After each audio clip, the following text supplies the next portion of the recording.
Sud Radio, les clés d'une vie, Jacques Pessis. Les clés d'une vie, celle de mon invité, l'amour des livres que vous cultivez depuis vos jeunes années vous a permis de demeurer un homme à la page. En racontant aujourd'hui dans un livre les coulisses du monde de l'édition, vous démontrez que vous avez plus que jamais voix au chapitre. Bonjour Éric Neuf. Bonjour Jacques. Alors ce nouveau livre, Rentrée littéraire chez Albin Michel, ça tombe bien puisque les mois de janvier et février sont des rentrées littéraires. On va en parler et puis on va parler de votre parcours car vous êtes journaliste, critique de cinéma, de livres et vous avez un parcours qui mérite d'être compté à travers des dates clés. D'accord ? Oui, allez-y. Alors la première date c'est 28 mai 82. Écoutez ce générique, ça vous dira quelque chose.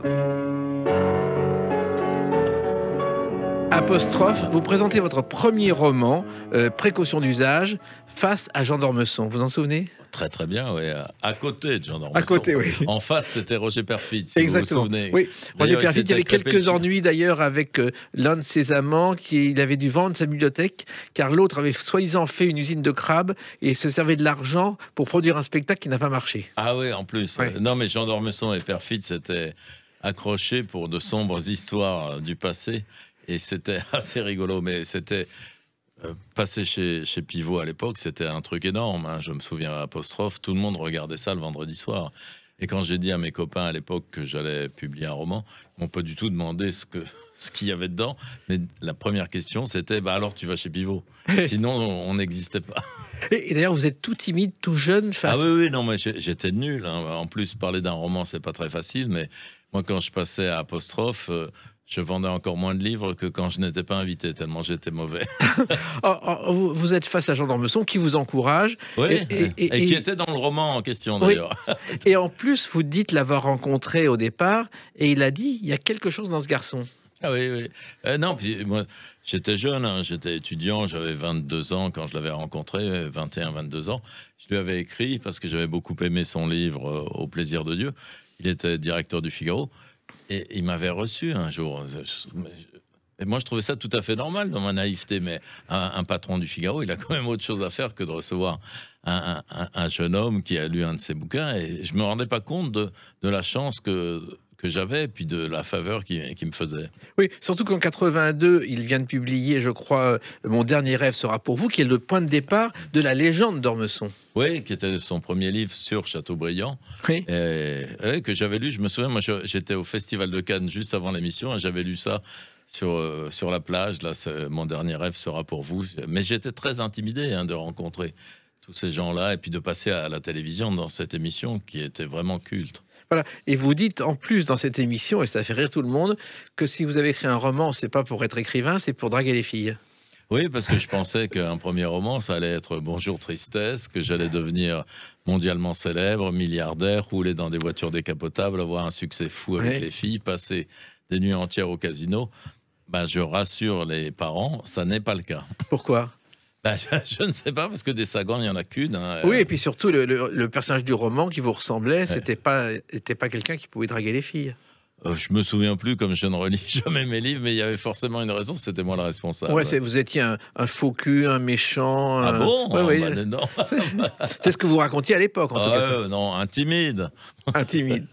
Alors, vous évoquez aussi d'Ormesson en disant que c'est l'un des derniers honnêtes hommes du siècle. Et l'honnête homme, en fait, on a oublié, mais il est apparu au XVIIe siècle. Ce sont les moralistes et les écrivains de l'époque qui voulaient témoigner de l'émergence de la noblesse face au seigneur. Ouais. Et c'est venu de là. Et d'ailleurs, le premier livre, je ne sais pas si vous le savez, Éric Neuf, sur l'honnête homme, c'est un livre de 1630 par un certain Nicolas Faret, qui est celui qui a travaillé au projet de l'Académie française. Non, je sais que je suis très vieux, mais mes souvenirs ne remontent pas jusque-là.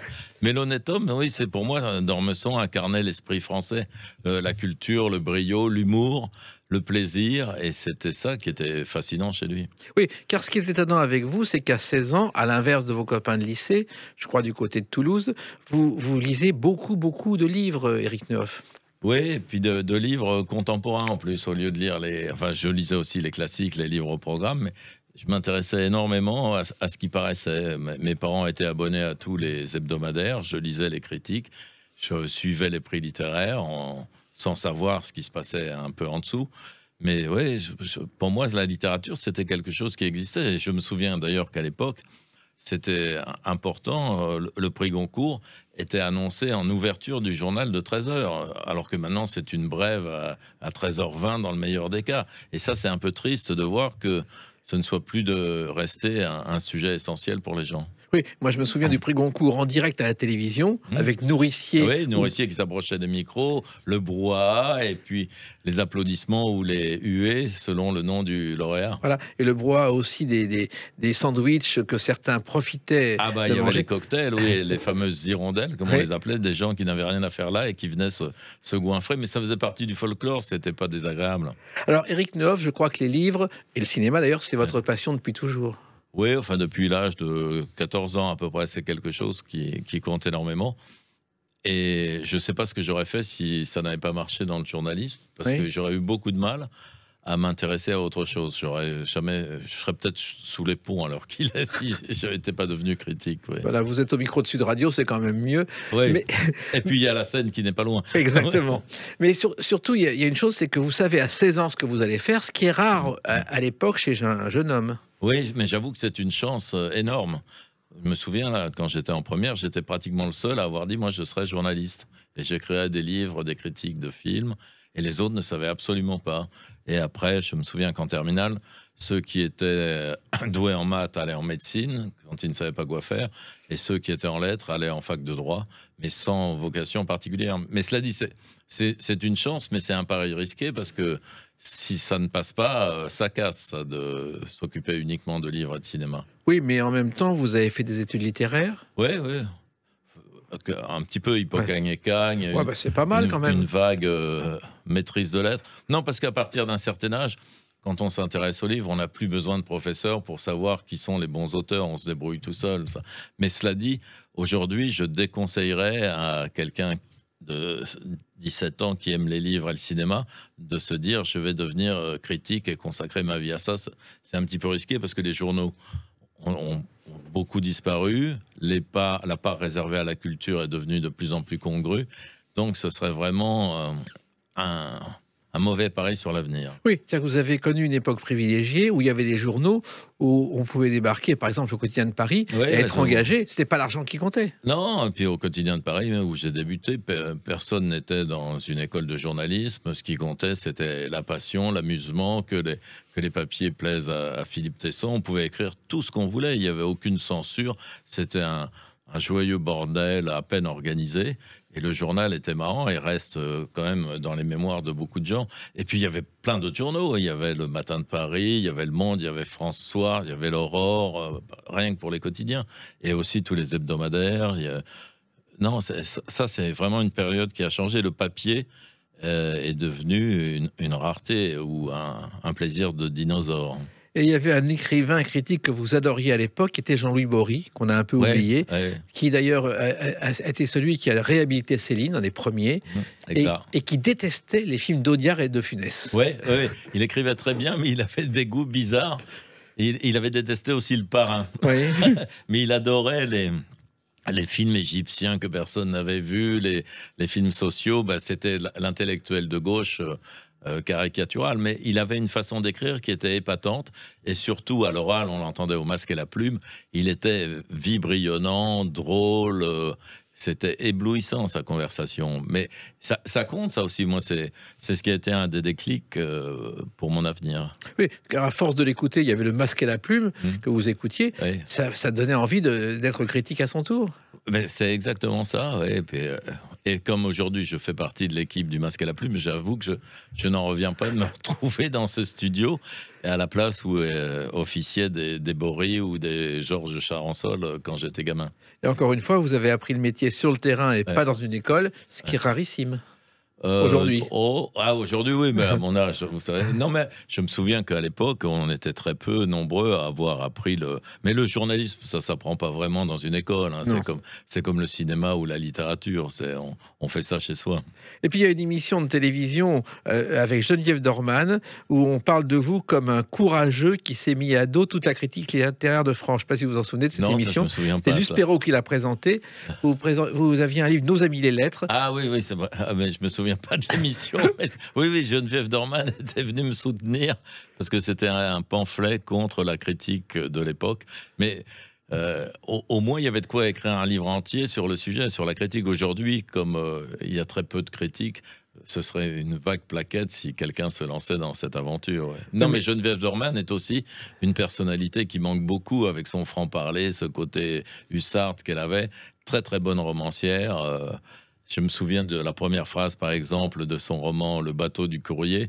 Un jour, le parachute de maman ne s'est pas ouvert. Quand vous lisez des mots pareils, vous avez tout de suite envie de continuer le livre. Et puis, elle était drôle, elle bataillait contre les prix littéraires, elle avait des avis totalement à contre-courant. Et je n'ose pas imaginer ce qu'elle penserait aujourd'hui de notre époque, si sectaire, coincée et sérieuse. Mais déjà, vous êtes fait une réputation, vous, de critique très violent déjà à l'époque. Ouais, non, mais parce que moi je suis obligé de voir pratiquement tous les films français, Ouais. Et le fait est qu'il y a beaucoup de déchets et c'est presque décourageant. Alors je préfère en rigoler et les éreinter, mais j'espère sur le ton de la plaisanterie. Voilà. Et justement, on va reparler de ce sujet à travers une autre date, le 11 mai 1988. À tout de suite sur Sud Radio avec Éric Neuf. Sud Radio, les clés d'une vie, Jacques Pessis. Sud Radio, les clés d'une vie, celle de mon invité Éric Neuf. Nous parlerons tout à l'heure de ce nouveau roman Rentrée littéraire chez Albin Michel, un roman sur les coulisses de l'édition. Et on revient à votre parcours parce que le 11 mai 1988 sort un film dont nous allons parler. Voici son générique.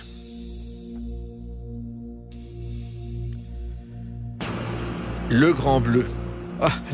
Et vous avez un jour établi une liste de films à ne pas voir, et qui arrive premier? Le Grand Bleu. Oui, bah je confirme.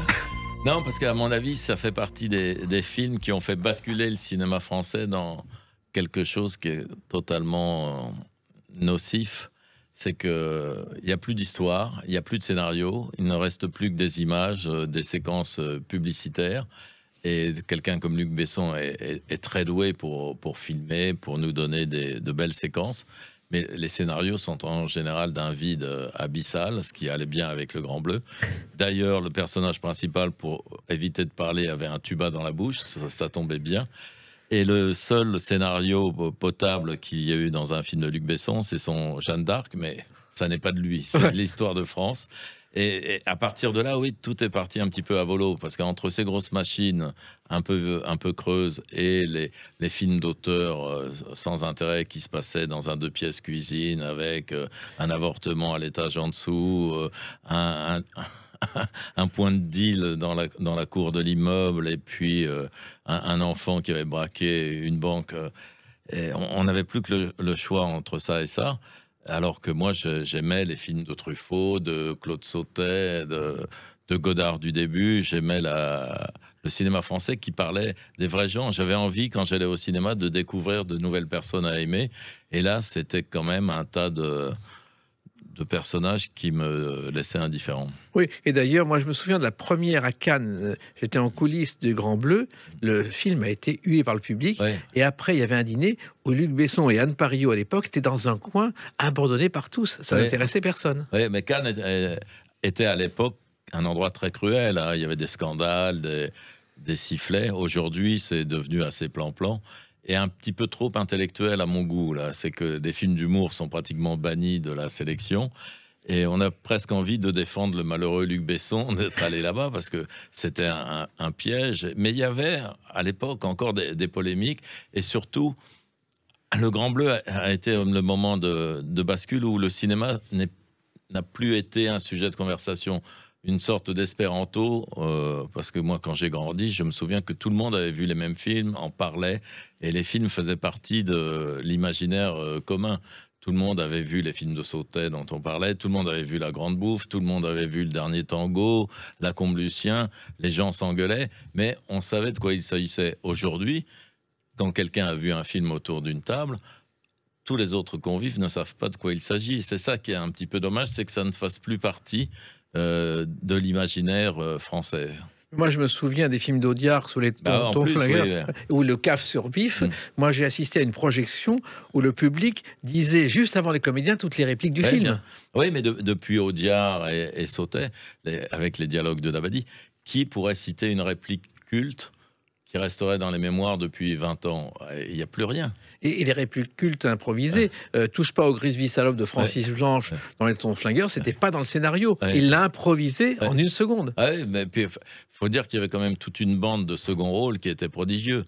Maintenant, on a un petit jeune qui a un vague bout de talent, qui aurait fait un honnête second rôle dans les années 60 et qui devient tête d'affiche pendant 1 an et quelques, qu'on presse comme un citron et qui disparaît de la circulation. Oui, on appelle ça des vedettes Kleenex d'ailleurs. Ouais. Alors, mais remarquez, avant, il y a eu quand même des films étonnants. Il y a un film que j'ai retrouvé de 1939, Le Club des Fadas, d'un certain Émile Cousinet. Et tenez-vous bien, il a été censuré pour bêtises. C'est quand même le seul film de l'histoire du cinéma. Ah oui, ça c'est le meilleur titre de gloire.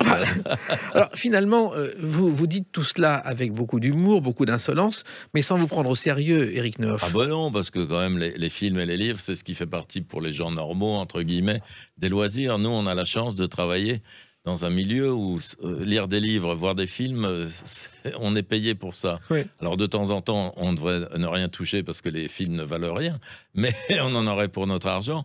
Mais c'est vrai que de temps en temps aussi, il y a des moments où on a un peu envie de jeter l'éponge parce que moi, je vois beaucoup trop de films absolument pas nécessaires. Je me dis, mais pourquoi ces gens ont tourné ça? Les livres, n'en parlons pas, mais un livre, on peut le laisser tomber tout de suite. Un film, il faut se déplacer, aller dans une salle.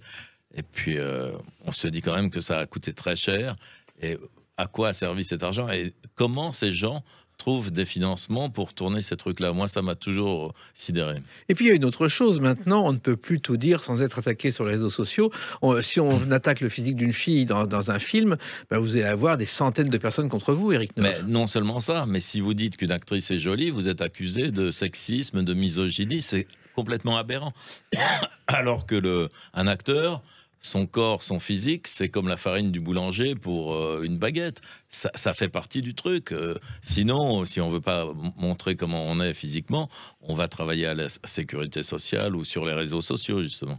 Alors, il y a aussi une télé étonnante qu'on ne pourrait plus imaginer aujourd'hui. Je crois que c'est votre première télé dans le droit de réponse avec Raphaël Sorin face à Marco Ferreri. Oui, les contes de la folie ordinaire. Ouais. Vous dites vraiment qu'il est truqueur, manipulateur, et il vous répond qu'il s'en fout. Oui.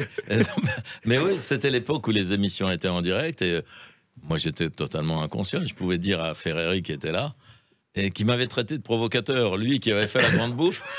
Mais ce qui prouve aussi, il y a un truc fabuleux, c'est que les gens de cinéma ne supportent pas la moindre égratignure. En littérature, bon, ça leur plaît pas tant que ça, mais ils jouent le jeu. Mais dans le cinéma, les gens vous disent, mais vous n'avez pas le droit de dire du mal d'un film. Mais si, on a le droit, puisque personne ne demande à quelqu'un de tourner un film ou d'écrire un livre. La critique fait partie du paquet, ça. Mais c'était aussi l'époque au droit de réponse, où Geneviève Dorman était présente, d'ailleurs, je me souviens, où les émissions étaient en direct. Aujourd'hui, je crois que sur les chaînes, il y a 4% des émissions qui sont en direct. Donc ça explique aussi, parce que le direct a un parfum tout à fait différent à la télévision. C'est que Pivot, le succès était beaucoup lié à ça. C'est que les gens savaient. Et puis Pivot tenait ça de main de maître. Il était formidable parce qu'il arrivait à calmer ceux qui étaient trop excités, à faire parler les gens qui étaient timides. Et il avait lu les livres. Oui. C'est rare. Ça change un peu de tout ce qui se passe aujourd'hui. Voilà. Et vous avez aussi une particularité, Éric Neuf. Vous ne voulez pas interviewer les acteurs français. Non, parce que il peut y en avoir de sympathiques. Et ensuite, comme je suis critique, c'est un peu compliqué pour le film suivant. Si je trouve ça raté, j'aurais des scrupules de dire du mal d'une personne avec qui j'ai passé 1 heure ou 2 et si je me suis bien entendu avec lui. Voilà. Mais il y a aussi le métier de critique qui a évolué. Les plus anciens se souviennent de Jean-Jacques Gaultier, critique de théâtre. Quand il y avait un article, il vidait ou il remplissait la salle. Et le cinéma, c'était le cas aussi. Cinéma, un petit peu moins, mais le fait est que l'influence a extrêmement diminué. En théâtre, on n'en parle même pas. Mais en cinéma, il n'y a pas l'équivalent de quelqu'un comme Jean-Louis Boreuil qui arrivait à remplir quelques petites salles du quartier latin quand il s'emballait pour un film qui venait de sortir. Mais en revanche, ce qui est curieux, c'est que les gens, vous pouvez dire du bien d'eux pendant 5 fois consécutives, ils trouvent ça normal. Vous les démolissez une fois et ils ne se souviennent que de ça. Oui, c'est curieux. Hein. Ah oui, c'est drôle, alors que... Mais moi, quand je sors des livres de temps en temps, je me fais rater. Mais si l'article est marrant, moi, je préfère ça à une espèce de bon papier, mais tiédasse. Puis le métier a évolué. Avant, il fallait voir un film 2 ou 3 fois pour se faire une idée. Maintenant, on a le DVD. Il y a le DVD, on peut revoir les films facilement, il y a les liens, mais aussi il y a, on est un petit peu obligé, c'est qu'il y a 15 ou 20 films qui sortent chaque mercredi maintenant. Ça n'était pas le cas il y a 30 ans, il y avait 7-8 films maximum. Donc, d'où la rotation permanente. Un film qui reste plus de 3 semaines à l'affiche, ça tient du miracle aujourd'hui. En même temps, quand on aime le cinéma, on a envie de le faire aimer. On est le spectateur de ces films. Oui, mais c'est ça qui est magnifique, c'est que de temps en temps, quand on se dit j'en ai marre, je vais arrêter, c'est trop mauvais, paf, on va voir un film qui vous remet en selle, qui vous enthousiasme à nouveau. Et finalement, vous êtes le premier spectateur de ces films, Éric Neuf. Ah oui, moi j'adore ça parce que contrairement au bouquin, un film, je ne sais pas comment c'est fait. La technique m'échappe complètement et je trouve ça merveilleux, cet objet-là qui surgit sur un écran, alors qu'un livre, je sais comment le type a écrit, ce qu'il aurait dû faire ou pas, et ça, je m'en rends compte. Mais ce que j'adore aussi, c'est lire un roman qui me plaît beaucoup, en sachant que je n'arriverai jamais à arriver à la cheville de l'auteur. Oui, mais vous avez d'autres succès. On en parle à travers une autre date, le 19 novembre 1997. À tout de suite sur Sud Radio avec Éric Neuf. Sud Radio, les clés d'une vie, Jacques Pessis. Sud Radio, les clés d'une vie, celle de mon invité Éric Neuf. Rentrée littéraire chez Albin Michel, on en parle tout à l'heure. Mais en parlant de livres, il y a une autre date importante pour vous. Le 19 novembre 1997, ce jour-là, la Petite Française reçoit le prix Interallié. Vous vous en souvenez de ce Je m'en souviens très très bien, oui. C'est une date importante parce que c'était le premier vrai prix, enfin grand prix littéraire que j'obtenais. Et puis c'est un prix de journaliste. Dans le jury, il y a que des journalistes. Jean-Marie Roire, Philippe Tesson, Jean Ferniaud à l'époque, Jacques Duquesne, Serge Lenz qui vient de nous quitter. Et puis voir son nom dans une liste où au début il y a ceux de Malraux, de Michel Déon, de Kléber Hédin, c'est quand même assez impressionnant. Et par-dessus le marché, c'est remis au cours d'un déjeuner chez La Serre, le grand restaurant. Et tout ça était pour moi assez légendaire. Et c'est un souvenir à la fois très très beau et une angoisse terrible parce que la tradition veut que le lauréat chante une chanson en fin de repas. Oui. Moi, je suis nul, je ne sais pas chanter, je ne connais aucune... Et ça m'a gâché le déjeuner. Et je cherchais, j'avais en tête une chanson des Rolling Stones, mais alors il fallait chanter en anglais. Et le début d'une chanson de Maxime Le Forestier, là, qui s'appelait Fontenay-aux-Roses. Oui. Vous êtes si jolie quand vous sortez le soir à l'angle de Maroc. Vous êtes aussi jolie, oui. Et ça m'a gâché le truc. Heureusement, tout le monde avait tellement bu qu'ils ont oublié de me faire chanter à la fin. Et j'ai béni la carte des vins de La Serre pour ça, ce jour-là. Mais en plus, il y a une suite à cette histoire, c'est que après, des années plus tard, je suis entré dans le jury et ça, je suis très très content et très très fier. Et là, vous ne chantez plus? La tradition se perd et c'est rare que le lauréat chante. Si Houellebecq avait chanté des chansons de marins avec Pierre Schoendorfer. Je me souviens de ça, ouais. Alors, il se trouve que ce roman, c'était l'histoire d'une fille de 20 ans qui mène son narrateur par le bout du nez. Ouais. Et les critiques disent que vous êtes entre Jardin et Sagan. C'est quand même une belle critique. Ah bah oui, là, je ne vais pas me plaindre. Ouais. C'est deux écrivains que j'aime beaucoup. Hein. Puis Sagan, elle avait quelque chose de plus, c'est que c'était un mythe, c'était une légende, c'était l'écrivain français par excellence. D'ailleurs, c'est la seule fois que j'ai fait ça, que j'ai signé une pétition et qu'on avait lancée à l'époque quand elle avait des problèmes avec le fisc pour dire aux autorités laissez-la tranquille parce que c'est mieux que les marques de luxe, que le champagne à l'exportation. Sagan, ça représentait toute la littérature française. Et ben, on a été très très peu suivis, même par les écrivains qui nous répondaient mais moi je paye mes impôts, pourquoi pas elle? Mais j'ai trouvé ça un petit peu triste et je me suis dit, là, l'époque est quand même en train de changer. Et on sait aujourd'hui, d'ailleurs, que François Mitterrand en personne est intervenu pour l'aider. Il est allé un jour déjeuner chez elle, dans le plus grand secret, alors qu'il était président. Il a des instructions qui n'ont pas été suivies par le ministère des Finances. Ouais. Et elle a eu d'autres soucis. Et son fils a dû tout régler à sa mort. Oui, enfin, je sais pas comment il s'est débrouillé, mais il a été courageux d'accepter la succession parce que il devait y avoir un lourd passif. Hein, mais enfin, quand vous relisez Bonjour Tristesse, une fille de 17 ans qui est capable d'écrire des pages comme ça, bah, vous lui dites, on lui fait une statue et puis on espère que aucun ne viendra la déboulonner 30 ans plus tard. Aujourd'hui, on lui rend hommage avec des rues, avec des plaques, avec à Deauville, je crois, sur la plage, il y a une allée François Sagan, tout y passe. Oui, mais un peu trop tard. Tant mieux, même si les gens ne savent pas qui c'est, peut-être qu'un jour, quelqu'un dira François Sagan qui c'est un écrivain et que il ira dans une librairie ou sur un site pour commander un livre. Alors, quand je vois la liste de vos récompenses, Éric Neuf, je suis assez surpris parce qu'il y a eu le prix Kléber-Edens, il y a eu le prix des Deux Magots, le Grand Prix de l'Académie française, le prix Caz, le Renaudot Essai. Vous n'imaginez même pas ça quand vous avez commencé à écrire des livres. Non, non, non. Puis je savais pas que ces prix-là existaient tous. Alors, puis vous en oubliez dans la liste. Mais maintenant, je suis devenu tellement vertueux que j'appartiens à des jurys qui donnent des prix que je n'ai pas eu et je ne pourrai jamais les avoir puisque c'est moi qui les distribue. Mais c'est vrai que quand vous avez commencé, c'était une envie d'écrire parce qu'on dit toujours que le critique par lâcheté doit écrire.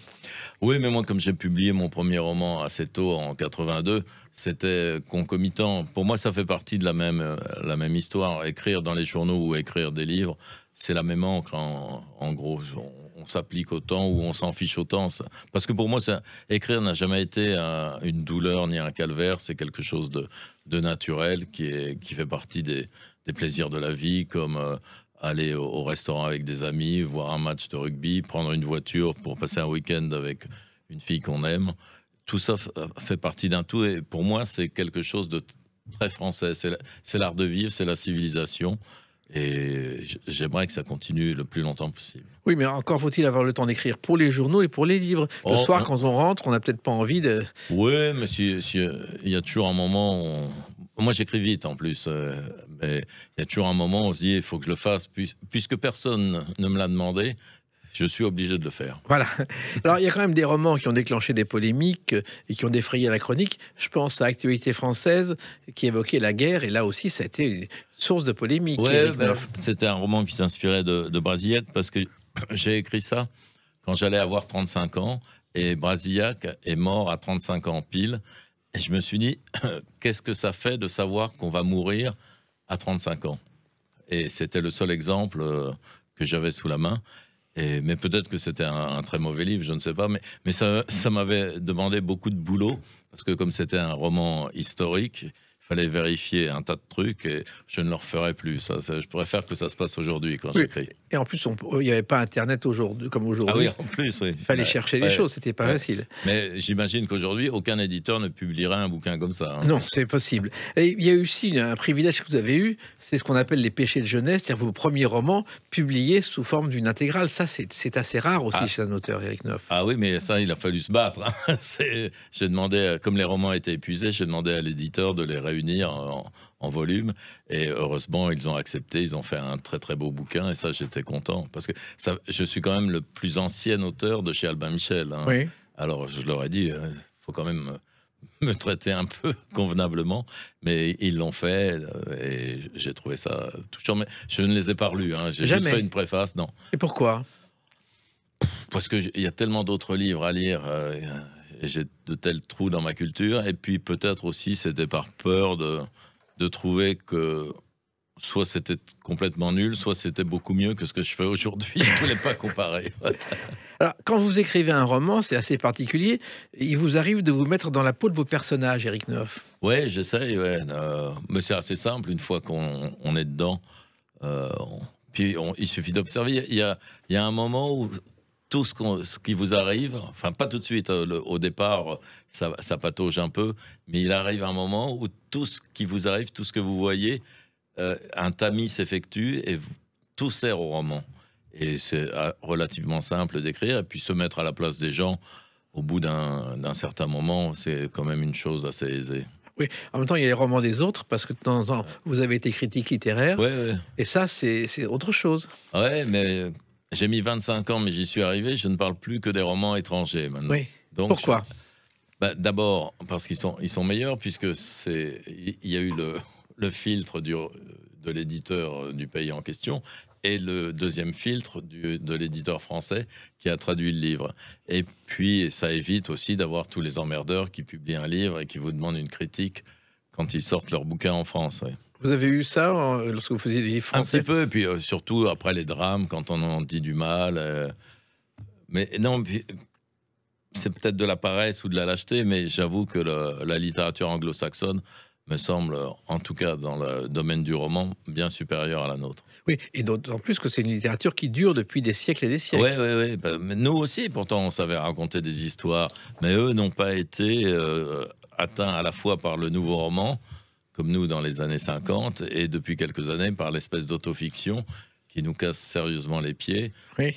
Il y a une autre aussi maladie, c'est de prendre des faits divers pour en faire des romans, ou aussi des fausses biographies de personnes célèbres et qui deviennent un roman. Ça, on commence à en avoir un petit peu marre aussi. Et puis ceux qui racontent leur mémoire qu'ils n'ont pas vécu. Oui, aussi, oui. Et puis, alors, on connaît la littérature américaine, la littérature anglaise, suédoise même, mais il y a des tas de pays d'Amérique du Sud, on ne connaît pas la littérature, Éric Nehoff. Ah si, il y a eu une mode dans les années 70, l'Amérique du Sud. Oui. Mais j'ai toujours trouvé que c'était trop baroque, il y avait trop de mots dans les romans sud-américains. Mais ça s'est un petit peu calmé, mais ça va sans doute revenir. Par exemple, les romans espagnols, depuis quelques années, sont très très bons. C'est comme le cinéma espagnol, il est en train de revenir. Il y a des polars qui sont absolument fantastiques. Et c'est cyclique. Et contrairement à ce qu'on pense, la France n'est pas du tout un pays sclérosé, refermé sur lui-même. Au contraire, on traduit, mais absolument tout en littérature. C'est sans doute le seul pays qui ait cette générosité. Et c'est presque étouffant parce qu'on n'a pas le temps de découvrir tout ce qui est intéressant. Oui, et d'ailleurs, vous avez écrit un dictionnaire, je crois, chic de la littérature étrangère. Oui, qui était un recueil de chroniques sur les livres étrangers. Ouais. Mais il y a un grand public pour la littérature étrangère, beaucoup plus grand qu'on ne l'imagine. Il y a une grande curiosité des gens, oui. Puis comme je vous l'expliquais, ils se disent que la qualité risque d'être davantage au rendez-vous qu'un roman français. C'est peut-être injuste, mais c'est comme ça. Et moi, j'avoue que les meilleurs souvenirs que j'ai ces dernières années, c'est les romans de James Salter, de Jay McInerney, de John Irving, de William Boyd. Des trucs comme ça, oui.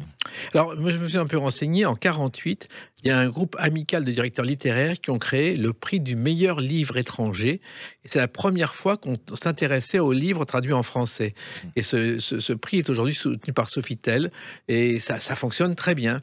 Et c'est un certain Robert Carlier et André Bay qui ont créé ce prix en 1948. Et les réunions étaient à la Brasserie Lippe. Ah oui, André Bay, qui était éditeur chez Stock, et qui était un très très bon éditeur, qui était de la famille de Chardonne, et qui s'occupait de la collection Cosmopolite chez Stock, et qui était vraiment un passe-frontière formidable. Ça. Mais il y a toujours eu cet appétit pour la littérature étrangère, les séries noires. Chez Gallimard, on était les seuls à faire ça à l'époque. Bien sûr. Et il y a Scott Fitzgerald qui est d'une de vos passions aussi. Oui, beaucoup. Scott Fitzgerald, pour moi, c'est à la fois un écrivain fabuleux, et puis comme Sagan, il a une légende aussi. Lui, c'est l'alcool, c'est son mariage avec Zelda, c'est la folie, c'est les voitures, c'est les voyages, c'est Paris au temps de la génération perdue, c'est la Côte d'Azur avec ses amis milliardaires, les Murphy, et puis c'est la fin à Hollywood, et puis des livres, des romans. Gatsby, c'est quand même un des meilleurs romans du siècle dernier. Mais il y a aussi Tendre et la nuit, qui est peut-être un chef-d'œuvre absolu. Moi, maintenant, je préférais Gatsby, mais aujourd'hui, je mets au-dessus Tendre et la nuit quand je le relis. Et puis Zelda, la jeune génération la connaît parce que c'est une princesse de jeux vidéo, sans imaginer. Ah bon ? Et oui, c'est la plus célèbre des princesses de jeux vidéo, et on ne pense pas que c'est la femme de Scott Fitzgerald. Et il y a aussi un prénom, ce prénom a inspiré Robin Williams, qui en a fait un jeu Nintendo pour sa fille et qui a appelé sa fille Zelda. Ah, lui, il doit vaguement savoir qui était Fitzgerald. Absolument, mais les enfants mais ceux qui achètent le disque, peut-être pas. Oui, et ceux surtout qui jouent aux jeux vidéo, est-ce qu'ils savent qui est Fitzgerald? J'espère que non, parce qu'on ne peut pas lire Fitzgerald et jouer aux jeux vidéo en même temps. Je pense pas.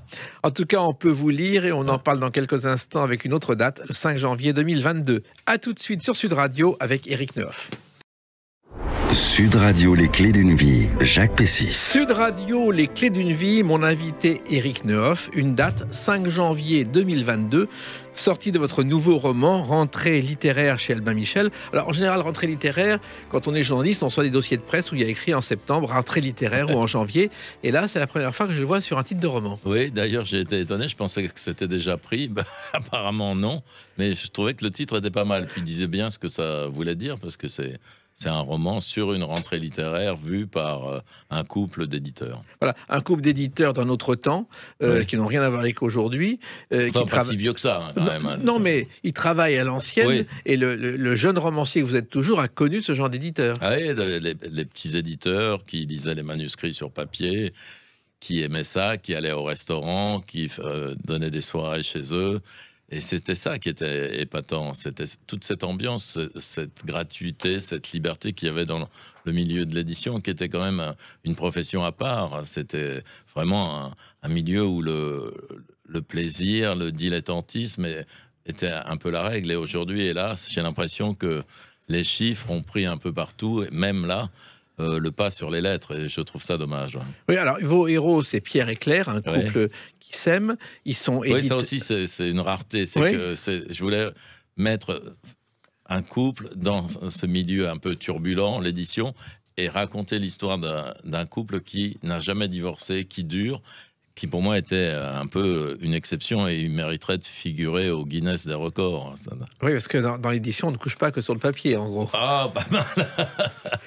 Mais effectivement, ce couple a une maison depuis longtemps et surtout, à travers ce livre, vous racontez les coulisses du monde de l'édition que le grand public ne connaît pas, Éric Nehoff. Oui, ça parce qu'il y a assez peu de romans en France sur l'édition et je voulais en quelque sorte faire l'équivalent en livre de La Nuit américaine de Truffaut sur le cinéma, raconter comment se passait, parce qu'en gros le livre se déroule de septembre à janvier, avec les prix littéraires, la foire du livre de Brive, les émissions, les critiques, comment ça se passait, et puis aussi le changement de ce métier, où les petites maisons indépendantes, même si elles ont marché, si elles ont un catalogue, sont menacés de rachat par des grands groupes ou des actionnaires milliardaires. Oui, là, c'est justement l'actualité d'aujourd'hui que vous évoquez, parce que Pierre, votre héros, il a une proposition pour être racheté. Je crois que ce sont les éditions de l'Épée. Des Épées. Des Épées. Ce qui est un clin d'œil animé. Voilà.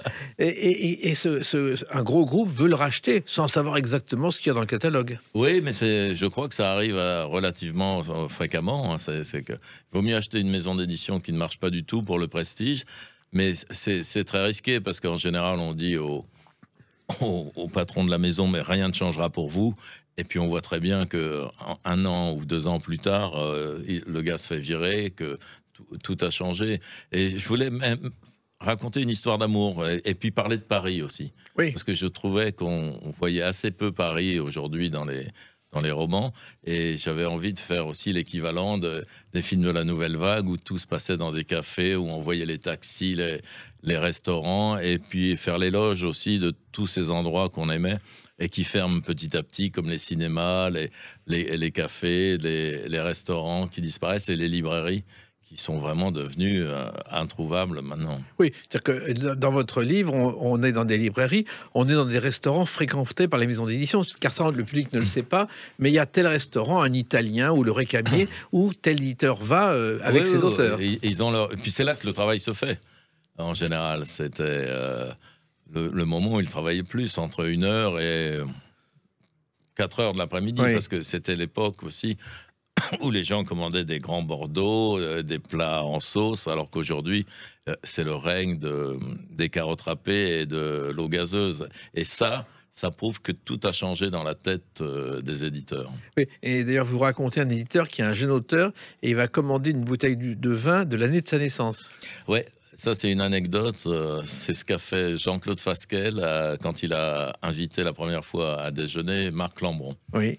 Et il lui a dit, vous êtes né en quelle année? Et il a commandé un grand Bordeaux de cette année-là. Et ça, c'est un geste, pour moi, littéraire, et qui symbolise tout ce que j'aimais dans le paysage éditorial. Et à l'époque, il y avait des maisons d'édition qui avaient pignon sur rue. Moi, je me souviens d'un éditeur, c'était 2 chambres de bonne dans un 7e étage, et il se débrouillait avec ça. Oui, mais ça doit être la passion, la folie, l'édition. C'est pas un métier normal, ça fait partie des professions délirantes, comme on disait. Et on veut en faire aujourd'hui quelque chose comme la sécurité sociale. Et à mon avis, c'est une erreur, parce que on récupère dans ce milieu-là des diplômés d'écoles de commerce, mais dont on n'a visiblement pas voulu dans les vraies boîtes, et qui ne connaissent pas du tout la littérature, et qui ne doivent pas être très doués non plus pour le budget, les bilans, parce que c'est un métier où le hasard est roi, hein. Personne ne peut prévoir que tel livre va marcher, hein. Quand Anna Gavalda a publié son premier recueil de nouvelles, ça avait été refusé par 11 éditeurs, et ça a été un succès phénoménal, alors qu'en France, les nouvelles sont réputées pour ne pas marcher du tout. Et c'est ça qui est merveilleux, c'est qu'on ne sait pas ce qui va se passer, mais il n'y a rien de pire, comme on dit, qu'un best-seller qui ne se vend pas. Et maintenant, hélas, les éditeurs ne veulent faire que des best-sellers et ne s'occupent plus du tout d'avoir un fond. C'est Jean-Claude Fasquelle, pour revenir à lui, qui était le patron de Grasset, qui est mort l'année dernière, qui disait toujours, un écrivain, ça se publie jusqu'à sa mort. Et il avait raison, mais aujourd'hui, je pense que ça se publie pendant 1 an maximum, ou 2 livres, et puis ensuite, on les lâche, et ça, c'est un petit peu regrettable. On se base sur des chiffres plutôt que sur les lettres, en disant tel auteur a marché, donc tel auteur va marcher aussi. Ouais. Et Internet a été très néfaste pour les auteurs, c'est que maintenant, les éditeurs ont les chiffres de vente de tous les écrivains. Donc, ils ne peuvent plus aller raconter des salades sur leur tirage et être rachetés par la concurrence. Et vous dites dans ce livre, Éric Neuf, et votre personnage le dit, que dès la première phrase d'un livre, on sait que c'est un bon livre ou que c'est pas un bon livre.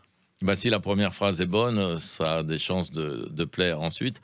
Et une première phrase qui est ratée, à mon avis, il n'y a pas de raison que ça s'améliore par la suite. C'est essentiel. La première phrase et la première page, c'est la moindre des politesses, que ce soit quelque chose qui accroche un petit peu et qui soit chiadé. Sinon, ça veut dire que moi, quand j'entends « Ah non, mais ce livre, ça commence à être bien à la page 50 », ben non, c'est pourquoi vaut mieux commencer à la page 1. Et puis, il y a les éditeurs qui lisent des livres ou non, et vous dédiez ce livre à votre éditeur en espérant qu'il le lise. Oui, ça c'est un petit clin d'œil, parce que ça fait 35 ans que je suis chez lui, et j'espère qu'il a assez d'humour pour prendre ça bien, parce que ça veut dire effectivement qu'il lit les livres, sinon je ne me serais pas permis d'écrire ça. Et puis c'est aussi une forme d'esprit. On n'est pas là pour être sérieux dans l'édition, c'est quand même quelque chose, si ça s'arrête, il ne va pas y avoir de manifestations dans les rues pour protester. Donc, comme ça fait partie du superflu, profitons-en, soyons libres, soyons décontractés, prenons du plaisir, continuons à aller au restaurant, à aimer les livres, parce qu'il y aura toujours derrière toutes ces combines, parce qu'il y a des choses pas très ragoûtantes autour des prix littéraires, etc., il y a quand même cette petite folie, un noyau dur qui est fou de littérature. Et ça, il faut absolument le préserver. Mais l'anecdote que vous racontez aurait pu se passer autrement. Je me souviens de Guy Descartes. Un jour, Henri Flammarion... Complètement oublié, d'ailleurs. C'est ça qui est scandaleux, alors que c'était un auteur... Non, puis un très très connu qui vendait des milliers, enfin des centaines de milliers d'exemplaires à l'époque. Et un jour, Henri Flammarion, son éditeur, lui écrit en disant « Je suis malade, donc j'ai enfin pris le temps de lire un de tes livres. » Il était fou de rage, il dit « Je te punis de 15 livres. » Les 15 livres suivants, il les a fait ailleurs. Ah bah oui, je comprends. Mais il a été maladroit, la Flammarion. C'était pas terrible. Alors, il y a aussi une chose dans ce livre, parce que le grand public qui ne connaît pas les coulisses de l'édition va découvrir les journalistes alimentaires, les critiques, l'auteur qui demande des avaloirs considérables, la jeune femme qui use de ses charmes pour être publiée, et les fausses mémoires qu'on doit publier. Bah oui, non, parce qu'il y a tout un circuit. Mais les choses un peu suspectes que font les éditeurs pour vendre des livres, moi, je n'ai absolument rien contre, à condition que ça leur serve à publier des livres qui ne se vendent pas pour leur plaisir, en se disant un jour ça restera. Mais alors, j'ai peur qu'aujourd'hui, on ne se concentre que sur les livres qui vont se vendre, sur les coûts, sur les livres politiques, et que ça, c'est un peu l'ardoise magique, ça ne restera plus. Mais il y aura toujours des petites niches, des fous, comme vous dites, dans une chambre de bonne, qui publieront les livres qui leur semblent intéressants. Et comme vous l'avez dit, ce livre est aussi une histoire d'amour qui dure, parce que dans le monde de l'édition, il y a pas mal de tentations. Oui, oui, oui. Mais ça, je voulais aussi. C'est pour ça que c'est une vraie fiction, parce qu'un couple qui dure, pas seulement dans l'édition d'ailleurs, hélas, mais pour moi, c'était quelque chose que je trouvais assez beau. Et c'est la première fois que j'écris une vraie histoire d'amour qui ne se casse pas la figure. Et d'ailleurs, je crois que la fille de vos héros est désespérée parce que c'est la seule qui ait des parents non divorcés à l'école. Oui, oui. Elle est rentrée un jour en pleurant de l'école parce que ses parents étaient toujours ensemble. Elle se sentait complètement rejetée dans la cour de récréation. Et puis, il y a une autre chose qui est étonnante, c'est que vous dites que le fils de vos héros, lui, il ne lit que Harry Potter, Éric Neuf. Oui, mais ça arrive. Mais la nouvelle génération lit sans doute un petit peu moins. Mais ils ont raison, ils ont d'autres centres d'intérêt. Moi, je n'ai pas le culte de la lecture. Hein. Si les gens n'aiment pas lire, bah, ça ne me dérange pas du tout. Moi, ce qui m'embêterait beaucoup, c'est qu'on m'oblige à faire de la planche à voile ou du bricolage, alors que ça me barbe éperdument. Si on n'aime pas lire, il y a mille autres choses à faire. La vie, c'est pour faire les choses qu'on aime. Donc, si on n'aime pas lire, on fait autre chose. Et puis, ça, un jour, ça peut venir.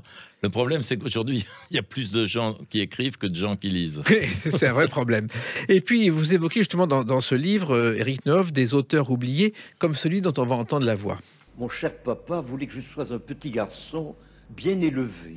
Paul Guth. Politesse. Paul Guth, qui a publié des tas de succès, Ouais. qui a failli entrer à l'Académie française, qui se présentait une douzaine de fois, Ouais. totalement Tout oublié. le monde pensait qu'il y était, Voilà. alors qu'il n'y était pas. Ouais. Totalement oublié, alors qu'il a écrit des succès comme Le Naïf. Mais il y a aussi quelqu'un comme Pierre Daninos, le Major Thompson. C'est extraordinaire. Mais complètement oublié. Et c'est très cruel, hein, ça. Pourquoi c'est pas pire qu'autre chose. Je suis sûr que quelqu'un ressortirait ça sous un faux nom aujourd'hui, ça marcherait. Hein. Les carnets de Major Thompson ont été le best-seller des années 50. Ah oui, oui, c'était énorme ça. Mais on le voyait là, à la fin de sa vie, c'était un petit bonhomme assez âgé et qui était au volant d'une vieille Jaguar, tout recroquevillé, on l'apercevait à peine et on se disait tiens, un écrivain comme ça peut avoir une Jaguar. Et c'était assez merveilleux. Et puis la couverture de votre livre est significative parce qu'on y voit une machine à écrire. Oui, c'est moi qui ai choisi ça parce que comme c'est un livre sur ce qui est démodé, je voulais que ce soit une machine à écrire parce que l'ordinateur, à mon avis, a beaucoup changé la façon d'écrire des gens. C'est que sur un écran, on ne voit pas ce qu'on a écrit, on voit ce qu'on a en tête. Donc on ne voit pas les fautes, les répétitions. Et déjà, la machine à écrire, pour moi, c'était un pas vers la modernité, puisque j'écris toujours à la main. Mais taper à la machine, ça permettait de voir sur le papier, en corrigeant les bévues qu'il y avait, alors que quand on tape sur l'ordinateur, on a l'impression que tout est déjà propre, fini. Et c'est pour ça aussi que les journaux sont bourrés de coquilles, comme on dit, bourrés d'erreurs, parce que je me souviens qu'au Figaro, où je travaille, il y a des années, il y a eu l'anniversaire de la mort de Marcel Dassault en une, et il y avait écrit la mort de Serge Dassault, qui était bien vivant, parce que personne n'a vu, comme les correcteurs n'ont plus de papier, de stylo pour corriger, il a lu Marcel Dassault, alors qu'il avait écrit Serge Dassault. Et ça, c'est les méfaits de l'informatique. Voilà, et effectivement, il y a les fautes d'orthographe aussi involontaires, Ouais. mais les phrases... Mais en autre plus, chose. une machine à écrire, c'est la littérature américaine, c'est la légende. Et le bruit que ça faisait, le cliquetis des touches sur lesquelles on frappait, c'est quand même une musique inoubliable. Et naturellement, vous êtes mis à l'ordinateur aujourd'hui pour taper vos livres? Oui, mais ça me prend un temps fou. Enfin, j'écris à la main et ensuite je tape à l'ordinateur, mais comme je suis pas doué en technique, ça me prend un temps fou. Je sais pas où sont passées les pages et j'ai toujours des manuscrits dans tous les sens. Oui, mais en tout cas, vous êtes bien meilleur à la main et en littérature. Et on ne dira pas la fin, mais il y a une véritable histoire dans ce livre, Rentrée littéraire. Et ceux qui aiment les livres et qui ne connaissent pas les secrets de l'édition, je le recommande vivement parce qu'on passe un bon moment, plein de joie. Ah bah merci, j'espère. Voilà. Merci Éric Neuf de Merci l'avoir à vous. écrit. Et puis continuez comme ça, ne changez rien surtout. Hein. Ah, vous voulez que je travaille encore? Ah oui, oui. C'est dégoûtant. Allez-y. Merci. Les clés d'une vie, c'est terminé pour aujourd'hui. On se retrouve bientôt. Restez fidèles à l'écoute de Sud Radio.